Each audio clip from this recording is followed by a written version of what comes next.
Night, and I hope I don't go too fast. There's a lot to digest here, I definitely understand. So anyway, we're going to start on Daniel 11 tonight. Unsealing the book of Daniel, the countdown to eternity. Again, the curtain of time is being drawn back to show God's people the future. And some of Spirit of Prophecy quotes that I'll be quoting here tonight, look at them very carefully. The perils of the last days are upon us, and in our work we are to warn the people of the danger they are in. Let not the solemn scenes which prophecy has revealed be left untouched. If our people were half awake, if they realized the nearness of the events portrayed in the Revelation, a reformation would be wrought in our churches, and many more would believe the message. The study of Revelation directs the mind to the prophecies of Daniel, and both present most important instructions given of God to men concerning events to take place at the close of this world's history. Study Revelation in connection with Daniel, for history will be repeated. We, with all our religious advantages, ought to know far more today than we do know. The followers of Christ are to combine in a strong effort to call the attention of the world to the fast fulfilling prophecies of the Word of God. The prophecies of Daniel and of John are to be understood. They interpret each other. They give to the world truths which everyone should understand. These prophecies are to be witnesses in the world. By their fulfillment in these last days, they will explain themselves. We are not now able to describe with accuracy the scenes to be enacted in our world in the future, but this we do know, that this is a time when we must watch unto prayer, for the great day of the Lord is at hand. Satan is rallying his forces. The coming 4 blood moons. In Jewish thinking, whenever the sun is in total eclipse, it is an omen for the nations. When the moon is in total eclipse, it is an omen for Israel. An omen is a prophetic sign, something that happens that is regarded as a sign of how somebody or something will fare in the future. The following are just a few facts concerning lunar eclipses which I found to be very interesting. A blood moon or a total eclipse has fallen on the first feast, Passover, and the last feast of Israel, the Feast of Tabernacles, only 8 times in the last 2,000 years. In 1492, 1494, there was on Passover and Tabernacles a blood moon. At this time was the Spanish Inquisition, when Spain fell and the Jews were expelled. But God provided a way and a place for the Jews. Columbus discovered America, an infant nation in which the Jews could flee to. In 1948 and 1949, again on both Passover and Tabernacles, there was a lunar eclipse. Before this was the Holocaust. Again, God provided a home for the Jews. Israel became a state. 1967 to 1968, this was a 6-day war between Israel and the Palestinians. There was a blood moon on Passover and Tabernacles. Jerusalem was recaptured and became a part of Jewish state. And as we all, I'm sure, know that in 2014 there was the blood moon on both Passover and Tabernacles. And then just 2 weeks ago we had the solar eclipse, which would be an omen for the nations. And then just Sabbath morning we had the lunar eclipse again. And how many got to see that? Interesting, that's great. Okay, and then the next one we're going to be having would be a partial solar eclipse, and that will be on the Feast of Trumpets on the first day, and then on the Feast of Tabernacles there's going to be another blood moon. Is God, the master timekeeper, using the motion of the planets to communicate with us of coming events? Could these 4 blood moons be a message from God that He, the creator of the universe, is about to intersect with human history? 4 blood moons in a row is called a tetrad.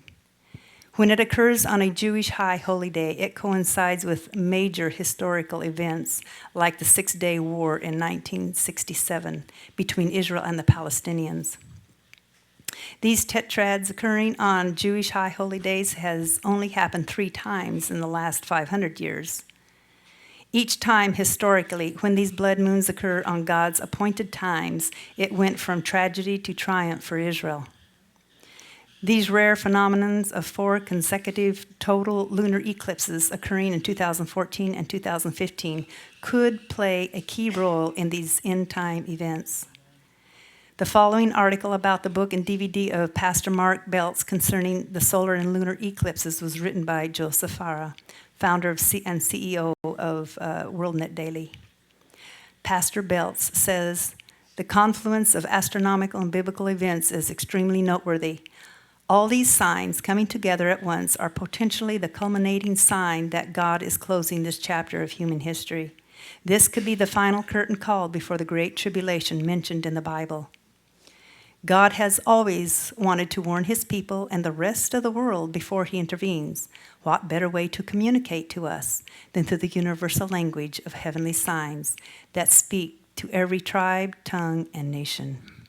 You can't mistake that, can we? That's not a man-made deal. God said in Genesis 1:14 that he created the sun, moon, and stars for signals on his feast days.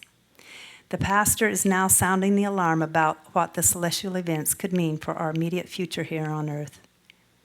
4 total lunar eclipses happening the next 2 years could herald possible war in the Middle East, as well as global economic collapse. He said historically, these types of solar eclipses have been signs foretelling important events, such as the destruction of the Temple of Jerusalem. 2 lunar eclipses happening right in a row at the time of the destruction of the temple in 70 AD and on feast days. Belt stresses what makes the coming events so startling is the fact they'll take place during the Feast of Passover and the Feast of Tabernacles in consecutive years. This has happened only 8 times over the last 2,000 years. And the last 2 times these occurred on the Jewish holidays, there was a war in the Middle East regarding the nation of Israel. These are patterns and historical facts that cannot be disregarded. The Jewish Talmud records that total lunar eclipses are indicators or omens for the nation of Israel. It's not a question of if these signs will occur. It's not even a question of when they will occur. The only question that remains to be answered are what they mean and whether they are biblical harbingers of things to come for the world and for God's people. The vision by the great river Hiddekel. This is chapters 10 through 12. I didn't cover 12 in this one, but that's that entire vision covers those 3 chapters. The light that Daniel received from God was given especially for these last days. The vision he saw by the banks of the Ulai, which we talked about last night, and the Hiddekel, the great rivers of Shinar, are now in process of fulfillment, and some of the events foretold. That all could mean a lot. We cannot overlook the small things. All the events foretold will soon come to pass. And I believe she wrote this in about 1902. I'm not real sure. On August 15, 1871, a letter was written by Albert Pike to Mazzini outlining the plans for 3 world wars, which were seen as essential to bring about the one world order. The agendas were as follow. The First World War was to overthrow the power of the czars in Russia, who were protecting orthodoxy to birth an atheistic communistic state. The Second World War was to strengthen communism in direct opposite to Judeo-Christian culture and to bring in a Zionist state in Israel. The Third World War will be a Middle Eastern war involving Judaism and Islam, and eventually spreading internationally. In March of 2014, Israel, for the first time in history, closed all of its embassies and consulates. I knew it. I was just testing you. Worldwide. And recently threatened to destroy those who would attack them. Could this mean that Israel expects World War III to break out and is acting accordingly? Judaism. Our hand is always on the pulse, Prime Minister Benjamin Netanyahu said Sunday. Our finger is a responsible one, and if needed, is on the trigger. We will always know how to protect our citizens and our country against those who come to injure us or try to attack us. Islam. Iran is again asserting that Armageddon is at hand and that the Islamic regime's followers, indeed all of Islam, must prepare for a monumental change in the world. The judgments of God are in the land. The wars and rumors of wars say clearly that the time of trouble, which is to increase until the end, is very near at hand. We have no time to lose. The world is stirred with the spirit of war. The prophecies of the 11th of Daniel, the ones that we're going to cover verse by verse, have almost reached their final fulfillment. Their final fulfillment. It means this is going to happen again. Daniel 10 verse 1. In the 3rd year of Cyrus, king of Persia, a thing was revealed unto me, Daniel, and the thing was true, but the time appointed was long. And he understood the thing and had understanding of the vision. This last vision recorded by Daniel, which he received by the river Hiddekel, takes place in chapters 10 through 12. Daniel now realized that these visions were not for his time, but for the time of the end, many years yet in the future. The more firmly we stand under the banner of the 3rd angel's message, the more clearly shall we understand the prophecies of Daniel and Revelation. For Revelation is the supplement of Daniel. These messages were given not for those who uttered these prophecies, but for us who are living amidst the scenes of their fulfillment. This mighty heavenly messenger sent from God to Daniel is revealing to him the impending decree. In those days, I, Daniel, was mourning 3 full weeks. And in the 4th and 20th day of the 1st month, as I was by the side of the great river, which is Hiddekel, I lifted up mine eyes and looked, and I saw this great vision. World War III. Soon grievous troubles will rise among the nations, troubles that will not cease until Jesus comes. As never before, we need to press together, serving him who has prepared his throne in the heavens and whose kingdom ruleth over all. God has not forsaken his people, and our strength lies in not forsaking him. And now I will show thee the truth, or the certainty. Behold, there shall stand up yet 3 kings in Persia. 3 kings in Persia, who are they? Since the angel told Daniel that I am come to make thee understand what shall befall thy people in the latter days, we need to look for the modern kings or rulers of Persia or Iran, which is its modern name. Reza Shah Pahlavi ruled from 1925 to 1941. It was he who asked the international community to call Persia by its internal name, Iran. Thus, in 1935, the name Persia was changed to Iran. And his son, Mohammad Reza Shah Pahlavi, ruled from 1941 to 79. When there was a revolution and he was overthrown, the Islamic government was installed. The third one is Ayatollah Khomeini, 1979 to 1989. He was the supreme leader of the Islamic Republic.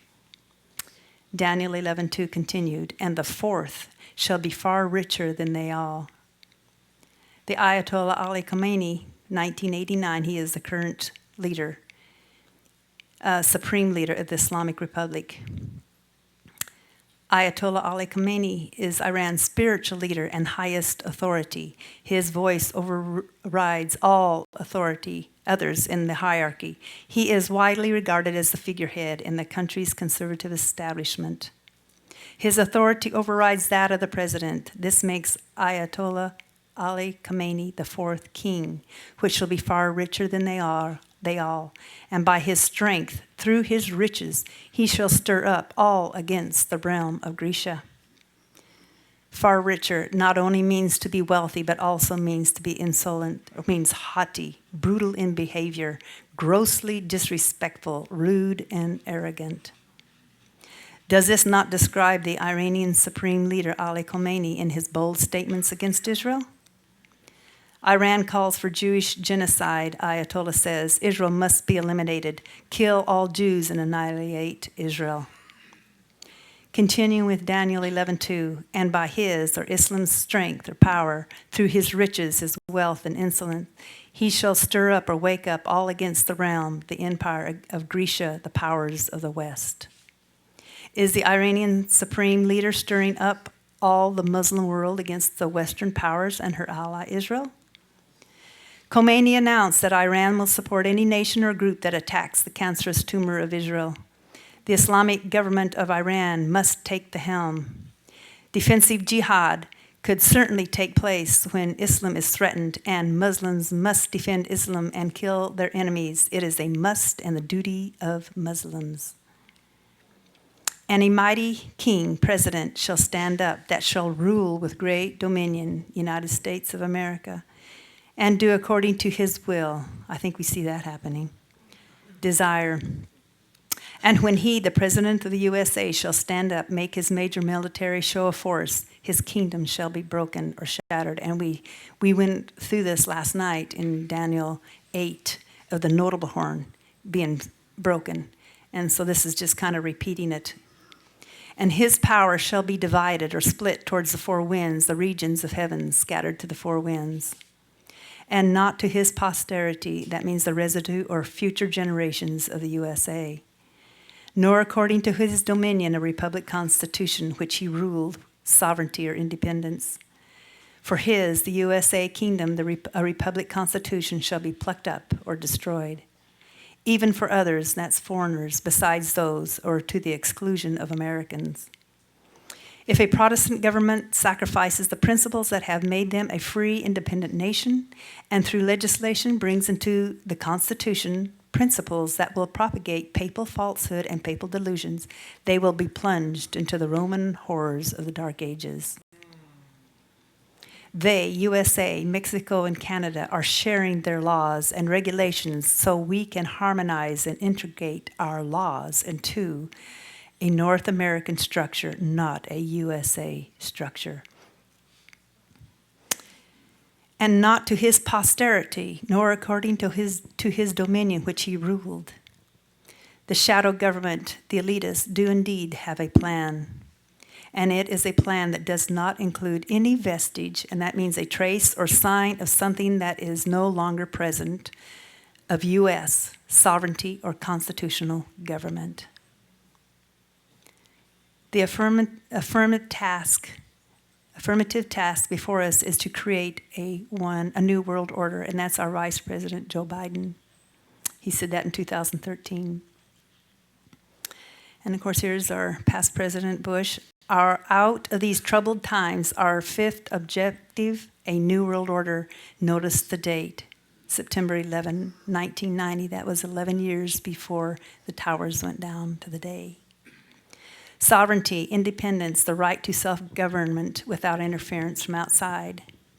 On November 17, 1991, CNN ran a special report entitled Doomsday Government. The commentator stated that if the government was wiped out, that an unelected foreigner could possibly take over the government of the United States. Continuing with Daniel 11, and shall be divided towards the four winds of heaven. America is about to see its economic, political, religious, and military power scattered with this coming collapse. There are chiefly four regions in which the near future society of nations will be fashioned: the United States, the Soviet Union, mainland China, and Western Europe. It is the pushing of the two horns on the ram, Media, Iraq, and Persia, Iran, that brings down or causes modern Babylon, USA, the notable horn, to shatter economically. As the feathers of America's eagle wings are being plucked out one at a time, a slow, humiliating death, her might as the number one power will be scattered to the four winds of heaven. The USA will be the first of the three horns to be plucked up by this little horn rising to power at the end of time. The roots of the United States of America is Protestantism with a Republican constitutional government. This was her source of power. Here is a striking figure of the rise and growth of our own nation, and the lamb-like horn, emblems of innocence and gentleness, well represent the character of our government as expressed in its two fundamental principles, republicanism and Protestantism. These two fundamental principles, republicanism and Protestantism, gave America the power of independence, the right to self-government without interference from outside sources. The word to root up means to exterminate, completely destroy. Republicanism and Protestantism, our Constitution and Bill of Rights and American sovereignty will be gone forever. To root up also means to hamstring something. To hamstring means to thwart somebody or something, making them powerless or ineffective. America will become powerless and ineffective as an eagle which has had its wings plucked. The Club of Rome commissioned Brzezinski to write the Technotronic Era. This is a post-industrial zero-growth plan designed in part to cripple U.S. industry in order to prepare us for the New World Order. Cripple, to impair in functioning or progress. It's the same meaning as hamstrung. As we near the close of this world's history, the prophecies recorded by Daniel demand our special attention as they relate to the very time in which we are living. Daniel 11 is a description of Satan's ultimate battle plan to seize and sit on Zion, the mount of the congregation on the sides of the north, and to claim the ownership of the site of redemption, Mount Moriah, where the Garden of Eden was lost by Adam and bought back by the precious blood of Jesus, the second Adam. The serpent took it the first time by smooth talk, fraud, and deception, and now at the end, the dragon will seize it again by smooth talk, fraud, and deception, increased by 1,000-fold. He will captivate the minds of countless millions by sitting on the Temple Mount in Jerusalem as the Messiah, the Prince. This is Satan's final attempt to fulfill his great boast against Yahweh. This is the story of brother against brother, Cain against Abel, Ishmael against Isaac, Esau against Jacob, Islam against Israel, contending for the birthright. These are the players and the events leading up to the final and complete destruction of the enemies of God. The battle over the birthright. So what is a birthright? The rights or privileges belonging to the firstborn son to succeed his father as the head of the family, to inherit a double portion of his father's property. The birthright also carries with it a blessing, and it was also where the messianic line was to come through. What is this birthright in which these two brothers are battling over? This land. Genesis 12:1. Now the Lord had said unto Abram, Get thee out of thy country and from thy kindred and from thy father's house into a land that I will show thee. And Abram took Sarai his wife, and they went forth to go into the land of Canaan. And the Lord appeared unto Abraham and said, Unto thy seed will I give this land. For all the land which thou seest, to thee will I give it, and to thy seed forever. In the same day the Lord made a covenant with Abraham, saying, Unto thy seed I have given this land. And I will give unto thee and to thy seed after thee the land wherein thou art a stranger, all the land of Canaan, for an everlasting possession, and I will be their God. God's second promise to Abraham, I am the Lord that brought thee out of the Ur of Chaldees to give thee this land to inherit it. And I will establish my covenant between me and thee and thy seed after thee in their generations for an everlasting covenant. God promised Abraham and his seed this land. This land blood covenant which God made to Abraham, in which the inheritance was to go to the promised son, is that which the two brothers, Ishmael and Isaac, are battling for. The big question is, Ishmael was the firstborn son of Abraham, but the divine everlasting covenant of this birthright was given only to the son born to Abraham's wife, Sarah. Hagar was Sarah's handmaid. And Abraham said unto God, Oh, that Ishmael might live before thee. And God said, Sarah thy wife shall bear thee a son indeed, and thou shalt call his name Isaac. And I will establish my covenant with him for an everlasting covenant, and with his seed after him.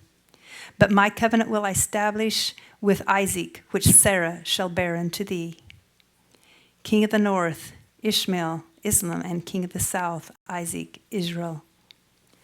We are standing on the threshold of great and solemn events. Many of the prophecies are about to be fulfilled in quick succession. Every element of power is about to be set to work. Past history will be repeated, old controversies will arouse to new life, and perils will beset God's people on every side. Intensity is taking hold of the human family. It is permeating everything upon the earth. This is a quote from the PLO Minister of Justice, we must remember that the main enemy of the Palestinian people now and forever is Israel. This is a truth that must never leave our minds. After the United Nations recognized Israel's independence in 1948, Haj Aman al-Husseini, the Grand Mufti, declared, "The entire Jewish population in Palestine must be destroyed or driven into the sea. Allah has bestowed upon us the rare privilege of finishing what Hitler only begun. Let the jihad begin. Murder all the Jews, murder them all." The skirmishes in the occupied land are part of a war of destiny. The outcome of hundreds of years of wars will be defined in Palestinian land. Israel must be wiped off the map, said Ahmadinejad. The annihilation of the Zionist regime will come. We should not settle for a piece of land, he said, of Israel's pullout from the Gaza Strip. Daniel 10:14. Now I, Gabriel, am come to make thee, Daniel, understand what shall befall thy people Israel in the latter days, for yet the vision is for many days. Iran's highest authority lashed out against Israel today with some of the harshest comments about the Jewish state in recent memory. Supreme Leader Ali Khamenei, the black-turbaned Ayatollah, who is Iran's top political and military figure, said, Iran's hostility to Israel extends to Israeli people as well as the government. Iran and Israel were on a collision course. A Muslim nation cannot remain indifferent to the arch foes of the Muslim world. What are the plans and goals of Islam? Officials of the Islamic regime held their annual conference on the Mahadism doctrine to prepare for the coming of the last Islamic Messiah, the Shiites' 12th Imam Mahdi. Shiites, whose clerics rule Iran with an iron fist, believe that at the end of time, Mahdi, a 9th century prophet, will reappear with Jesus Christ at his side, kill all the infidels, and raise the flag of Islam in all four corners of the world. Establishing worldwide Islamic governance, righteous government is the key to Mahdi's return. It has been stated in the Islamic hadith that a wave of uprisings take place before the main uprising, and that the righteous government takes place before the coming, which I hope Iran's Islamic revolution is that. Many regime officials spoke of the importance of the Shiite ideology on Mahdi's coming and the need for jihad for the final battle. The coming of His Highness is assured. The prophet has promised that people from the east, meaning Iran, take power and prepare for the government of Imam Mahdi. We have no time to lose. Troublous times are before us. The world is stirred with the spirit of war. Soon the scenes of trouble spoken of the prophecies will take place. I think I've already read this one. The prophecy in the 11th chapter of Daniel has nearly reached its complete fulfillment. Much of the history that has taken place in fulfillment of this prophecy will be repeated. Blood moon number 1. Biblical types are spoken of as shadows which continue until the reality or total fulfillment occurs. Dark forces at work. After his speech to the UN in September, Ahmadinejad was caught on videotape telling a cleric that during the speech, an aura, a halo, appeared around his head, right on the podium of the General Assembly. It seemed as if a hand was holding them there and had opened their eyes to receive the message from the Islamic Republic. I felt the atmosphere suddenly change, and for those 27 to 28 minutes, the leaders of the world did not blink. Israel's Netanyahu. Iran poses greater threat than Islamic State. United Nations. A nuclear-armed Iran would pose a far greater threat to the world than Islamic State militants who have seized large swaths of Syria and Iraq, Israel's Prime Minister Benjamin Netanyahu said on Monday. Now remember, Iran is the higher horn that comes up last, so we haven't dealt with them yet, and we're getting ready to do so. Make no mistakes, ISIS, Islamic State, must be defeated, Netanyahu told the United Nations General Assembly. But to defeat ISIS and leave Iran as a threshold nuclear power is to win the battle and lose the war. Then the king of the south, Israel, shall be strong over his enemies, and this is the new president of Israel. But one of his princesses, head persons, could it be prime minister of Israel, shall be stronger than he is, the king, and have dominion. The prince's dominion, shall be a great dominion. This war is the one Israel is facing right now with Syria, Gaza, and Iran. The vision of Daniel 8, the ram and the he-goat. She shall be very successful and come away with much spoils, enlarging their domain in fulfillment of this verse. As Daniel was instructed to seal up these visions and prophecies, he did so by obscuring them in such a manner that their exact meaning would remain unclear until the time of the end. Then they were to be manifested, and when they were to be manifested and be fulfilled. This next verse, when the word daughter is used, because of its context in this vision as well as other prophecies, the meaning of the word daughter is referring to the city of Jerusalem rather than to a person. Daniel 11:6. And in the end or the extremity of years, they, Islam, king of the north, and the king of the south, Israel, shall join themselves or be coupled together. Doesn't look possible right now, does it? But you will see what happens. For the king's daughter of the south, Jerusalem, shall come or be given to the king of the north, Islam, to make an agreement, a peace treaty. But she, Jerusalem, Israel, shall not retain or withhold the power of the arm, and that's the military might. Neither shall he, Islam, stand, nor his arm or power. But she, daughter of Israel or Jerusalem, shall be given up or surrendered, and as well as they that brought her, the citizen, the Jewish people, he that begot her, or show, it means to show lineage, it has to be a Jew, Jewish king of Israel, and he, the prince, prime minister, and armed forces that strengthened her, Israel, in these times. This verse, number 6, takes place months later at verse 17. Could it be that verse 6 and 7 were inserted here to give us understanding of who the players of the closing scenes are?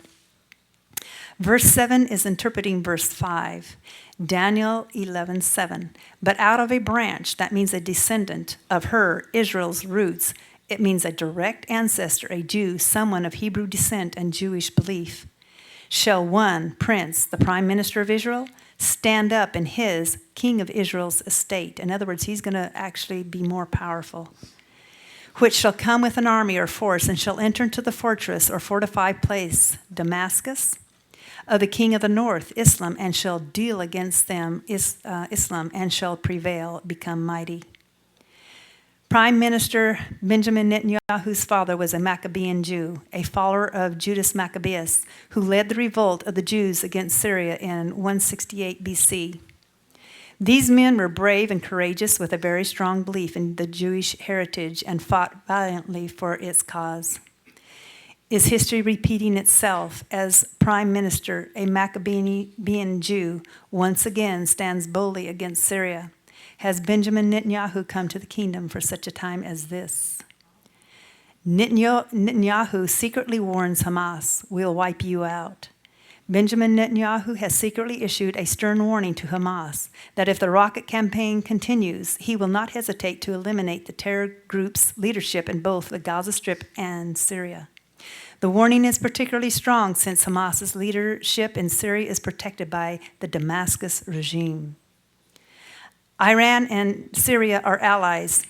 Iran told Syria that if Israel attacks Iran, then Syria should strike Israel. But if Israel attacks Syria, then Iran should attack Israel. Israel knows that they cannot fight on two major fronts at the same time. Could this be why Prime Minister Netanyahu has been negotiating with President Obama on this war? Will Israel take on Syria while USA deals with Iran in this coming war? Major multi-front war on the near horizon. For the first time in decades, the Middle East is on the brink of a war that could involve multiple countries on multiple fronts with many dimensions. We now know that the probability of war is now extremely high. President Obama and Prime Minister Netanyahu are in the first of several steps on the path to war. The only major point of disagreement between them is not whether to attack Iran, it's merely when. Damascus is one of the oldest continuous inhabited cities of the world which has never been destroyed, but that is about to change. Isaiah and Jeremiah both foretold of the doom of Damascus, in which the prophets predict the overnight destruction of that great city in the last days. Jeremiah, concerning Damascus, they have heard evil tidings, they are faint-hearted. There is sorrow on the sea, it cannot be quieted. Damascus is waxed feeble, and turneth herself to flee, and fear has seized on her, anguish and sorrow have taken her. Therefore her young men shall fall in her streets, and all the men of war shall be cut off in that day. And I will kindle a fire in the wall of Damascus. Now Isaiah, the burden or doom of Damascus. Behold, Damascus is taken away from being a city, and it shall be a ruinous heap. And did you see how large that city was in that picture? It was huge. The fortress also shall cease, and the kingdom from Damascus, and the remnant of Syria. And behold, at eventide trouble, and before morning he is not. One can smell from the crisis in Syria the coming of the end of times and the coming of the last Islamic Messiah. Based on Hadith's collection of Islamic traditions by Muhammad and his descendants, the Syrian revolution is a start to the coming of Mahdi, the Shiites' first imam. It also states that a sign of the coming will be the fall of the walls of Damascus. They're looking for it too. Israel will prevail in this coming war with Islam, Iran, and Syria, the second horn on the ram. And because of this victory, could it be that Israel's prime minister, will be praised and made strong above the king or president of Israel? The king of the south will grow powerful, but one of his princes will grow more powerful still, with an empire greater than his own. Is this the antitype of King Saul and David? And David went out wheresoever Saul sent him, and behaved himself wisely, and Saul set him over the men of war. And he was accepted in the sight of all the people, and also in the sight of Saul's servants. And it came to pass, when David was returned from the slaughter of the Philistines, that the women came out of the cities of Israel, singing and dancing, and said, Saul has slain his thousands, and David his 10,000s. God's blessings and warnings to the Israelites during war with other nations. And Israel shall also carry captives or exile prisoners into Egypt with their gods, with their princes, and with their precious vessels of silver and of gold. Does Israel take these captives from Syria and bring them and their gods to Jerusalem, which is called spiritual Egypt? It says that great city, this is Revelation 11:8, that great city which spiritually is called Sodom and Egypt, where also our Lord was crucified. That's Jerusalem. Spiritually means temperamentally or intellectually akin, connected by an affinity of the mind, spirit, or temperament. Does the bringing of these foreign gods to Israel also bring with it a curse? And the Lord thy God will put out those nations before thee by little and little. Thou mayest not consume them at once. But the Lord thy God shall deliver them unto thee, and shall restore them with a mighty destruction until they be destroyed. And he shall deliver their kings into thine hand, and there shall be no man able to stand before thee. The graven images of their gods shall ye burn with fire. Thou shalt not desire the silver or gold that is on them, nor take it unto thee, lest thou be snared like with it therein. For it is an abomination unto the Lord thy God. Neither shalt thou bring an abomination into thine house, lest thou be a cursed thing like it. But thou shalt surely detest it, and thou shalt utterly abhor it, for it is a cursed thing. Continuing with verse 8, and he, Israel, shall continue or stand secure more years, that means a revolution of time, than or against the king of the north, Islam. Years just means to duplicate, to strike again, repeat, return, and do the second time. In other words, Israel will stand secure for a while, but her enemies will return and attack again. Verse 8 is fulfilled in verse 11. So the king of the south, Israel, shall come or retreat back into his own kingdom and shall return to his own land, Israel. Blood moon number 2. But Islam's sons, the nations of or Muslims, shall be stirred up and angry and shall assemble, gather up a multitude of great forces, many soldiers. And Islam shall certainly come and overflow and pass through or cross over. Then shall Islam, return, come again to war and be stirred up angry, even to Israel's fortress of defense. The Muslim nations will be angry and assemble together to form a multitude of great armies to launch a massive attack, thinking to overwhelm Israel by the great multitudes of forces coming against them. They will carry the war right up to Israel's stronghold. Then the northern kingdom's sons will stir themselves up and gather a multitude of great armies, and he will then launch an attack, inundate, and pass through. Then he will once again stir himself up right up to the southern stronghold. Muslims must defend Islam and kill their enemies. Waging war against the enemies with whom war is inevitable is a must and duty of Muslims. Israel wins the second war against Islam. And the king of the south, Israel, shall be moved with anger, provoked, and shall come forth or go out to fight with him, even with the king of the north, Islam. And Islam, shall set forth or raise up a great multitude, but the multitude shall be given or delivered up into Israel's hand or power. And do you see that little circle up there where Israel is? And it's totally surrounded by these Muslim nations. Israel versus Arab lands. It says Israel is bordered by 22 hostile Arab nations that are 640 times her size and 65 times her population. Jewish population worldwide is 13 million. Muslim population worldwide is 2.1 billion. And they're trying to take Israel, and they lose 2 wars. This is incredible.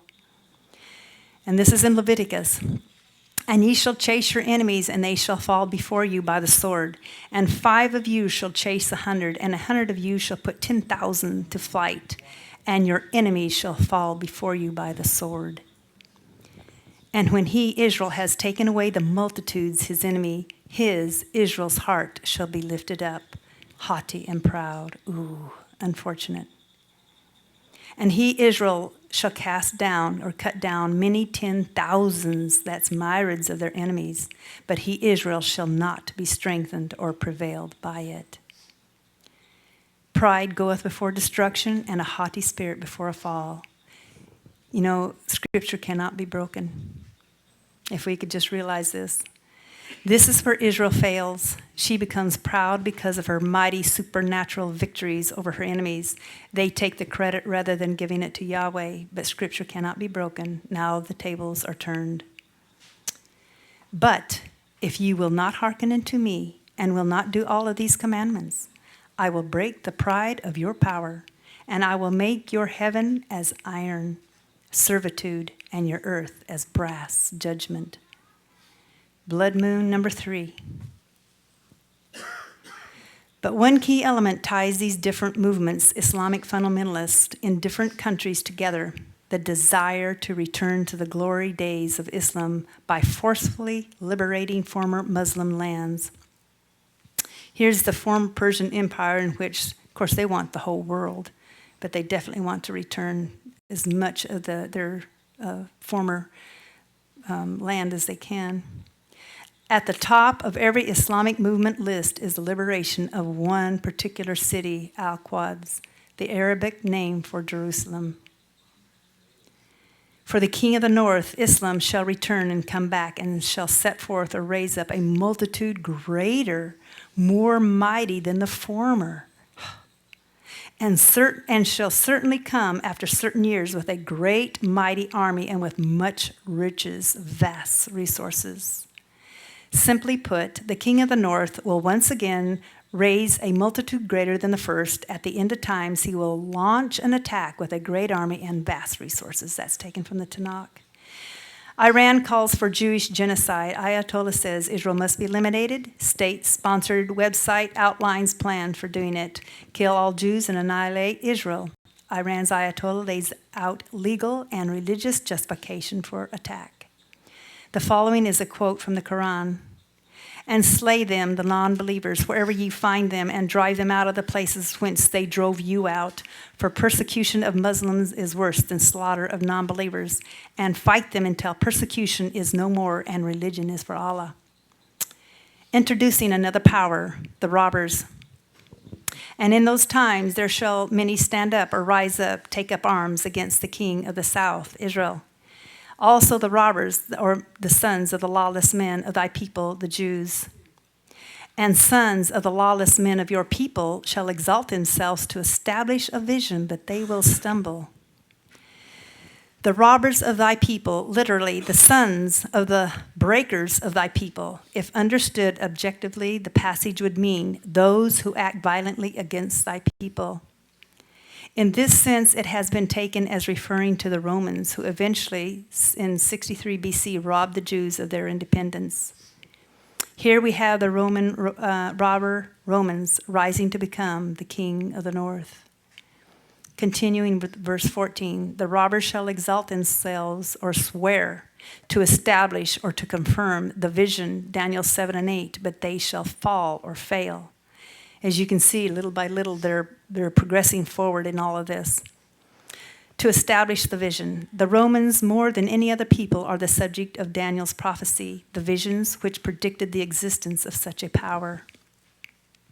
These robbers of God's people have an understanding of Daniel's prophecies concerning their role at the end of time of taking away the daily from the Jewish nation, and they are eager to accomplish this.